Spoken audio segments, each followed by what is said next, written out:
Komið sælir og blessaðir kæru bogamenn. Það var komið að smá lestri fyrir ykkur.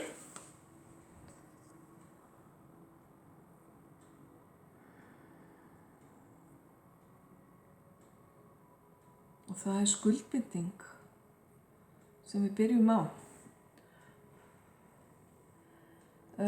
Samband, hjónaband. Einhvers konar loforð sem hefur verið gefið og tjáningin er eða mun verða af skornum skammti. Þið þurfið að gæta að því að tjá líðan ykkar í sambandi sem að þið eru í.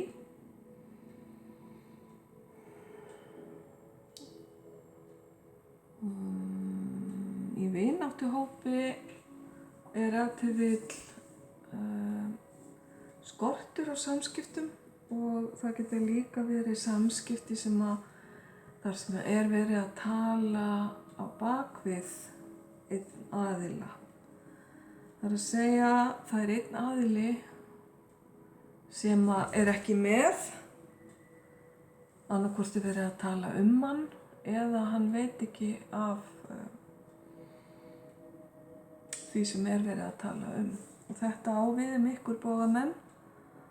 Ég veit ekki hvoru megin við borðið þið sitjið og gætu verið báðum megin við borðið í einhverjum tilvikum. Það er að segja, í vinahópi gætu þið verið partur af því sem er verið að tala og þið gætu líka verið sá sem er verið að tala Það þarf að tjá hlutina hreint og beint hérna og ef að þetta er ástarsamband þá er það ekki síður mikilvægt. En einhver hittingur er framundan þar sem að það mun reyna á þetta, hversu góð samskiptin eru. Kæru bogamenn, skilaboðin hérna eru líka að það er kominn tími til að takast á við hlutina og ef til vill eftir ákveðna pásu eða ef til vill eftir að þið eru búin að ýta á undan ykkur hlutunum og fresta kannski þessu samskiptum sem að hérna er verið að tala að nú er kominn tími til að hysja upp sig og fara að takast á við það sem þarf. Það er ekki hægt að liggja bara í vellistingum endalaust. Það er mjög gott að vissu leyti. En lífið er eitthvað að reyna að ýta við ykkur hérna. Það er eitthvað sem þið eru búin að vera að slá á frest. Hvað gæti það verið, kæru bogamenn?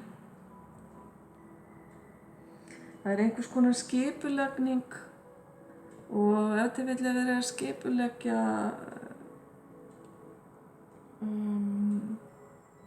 vinahitting eða eitthvað slíkt. Þá er kominn tími til að setja málin í gír. Draumarnir eru mikilvægir. Þeir eru alltaf mikilvægir en sérlega mikilvægir núna, kæru bogamenn. Það hefur verið að koma skilaboðin til þín í gegnum drauma og í gegnum undirvitundina. Og það eru ákveðnir draumar sem að margir ykkar eru að upplifa sem að þið eru eins og áhorfendur af bíómynd. Það er að segja að þið horfið á ákveðna atburðarás, afsakið þetta og þið eru ekki þáttakendur í atburðarásinni, heldur standið svolítið til hliðar og eru eins og sögumenn að vissu leyti eða skrásetjarar. Takið vel eftir þeim draumum og endilega skrifið á niður eða talið á einu segulband þegar þið vaknið til þess að muna eftir þeim. Annars hætt við að þið gleymið þeim.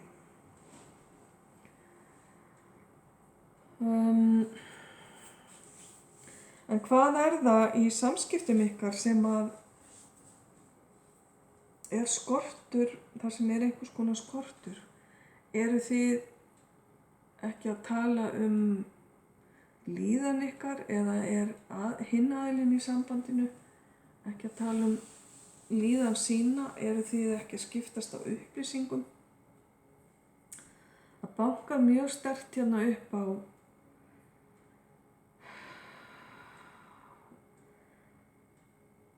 einhverjir ykkar að glíma við einhvers konar vanlíðan eða veikindi. Og þegar maður í sambandi þá þýðir ekkert annað en að hafa þau mál upp á borðum. Þannig að bara að þið vitið að það gæti verið einn möguleiki. Þetta annars bara frekar óskýrt allt saman. Ég fæ ekki mjög skýr skilaboð með þessu. En þetta eitthvað sem að skiptir gríðarlega miklu máli.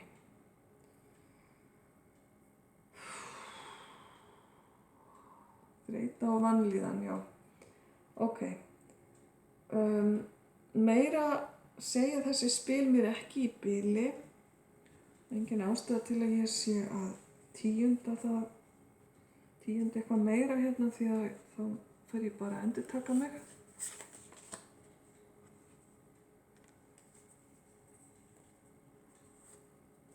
Svörin eru innra með þér, segir hérna. Og umbreyting, ný leið til að lifa lífinu. Eru þið að spá í að breyta til? Það sem að allar þessar upplýsingar og samskipti fjalla Það lítur út fyrir það því sem ég að byrja hérna nýjan hring og eigið eftir að leita svarana innan við eða hafi verið að því. Það ákveðin leið líka að þegar maður í sambandi að aðilarnir hjálpast að við að leita svara hjá hverjum öðrum eða hjálpa hinum aðilanum að finna svör. Eitthvað nýtt að koma hérna og ég talaði vanlíðan eða veikindi. Það eitthvað sem að viðkomandi mun rísa upp úr. Því að fuglinn Fönix kemur hérna með nýjar leiðir til að lifa lífinu og nýja orku og nýjan lífshring. Öll þessi spil eru í dag og það getur líka verið bara hvernig ég nem orkuna í dag. Þau eru klippt og skorin, ef ég má segja sem svo. Það kemur allt bara mjög svona skýrt og skorinort og engin ástæða til að prjóna neitt svo sem í kringu það meira. En spilin, bara svo ég segi ykkur svona hvernig þetta kemur til mín, þau eru vön að segja mér sögu og það opnast hjá mér ákveðin sýn yfirleitt og ákveðin svona rás með upplýsingum. Spilin virka eins og lyklar. Svo svo misjafnt hvernig það gerist. Og í dag eða með ykkur, kæru bógamenn, þá virðist allt ætla að vera mjög einfalt og ef til vill eru málin þannig hjá ykkur, bara skýr og einföld og það verið að biðja ykkur að tjá ykkur og hafa tjáningu í forgangi og hafa hana skýra og það þarf kannski ekkert að fara meira út í það. Svo fáið þið hérna spil sem fjallar kærleikann og ástina. Opnaðu flæði ástarinnar og leyfðu henni að leiða þig áfram. Treystu eðlilegu flæði leið og þú ferð dýpra inn í sjálfa þig og það líka verið að fjalla það hér í þessu spili að leita svarana innra með sér. Þetta svolítið meyjalegt spil hérna, meyjamerkið kemur upp í hugan minn hér. Meyjan leitar svara og lýsir öðrum á leið sinni. Ef til vill ertu í tengingu við meyju eða það segir þér eitthvað nýtt. En leyfðu ástinni að bera þig þangað sem að þú þarft að komast. Og fyrir ykkur sem eru í ástarsambandi sem að hringurinn táknar, þar sem hann táknar ef til vill trúlofun eða giftingu, að þá talar þetta bara mjög sterkt.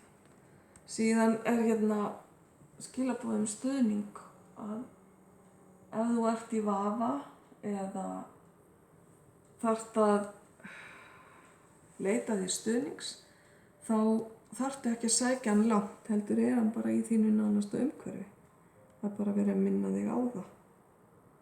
Og það er ekki tími núna til að gefast upp. Sæktu þig bara þann stuðning sem þú þarft hjá þínum nánustu eða hjá þínum ástvini.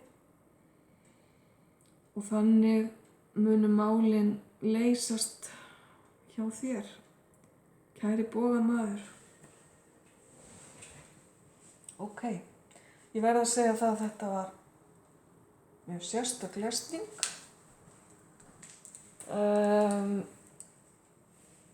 Ég vona að hún segi þér eitthvað, ákaflega mikið rólegheit yfir öllu. Og vonandi er það bara stemningin sem er í gangi núna. Njótið lífsins, kæru bogamenn, ljós og kærleikur.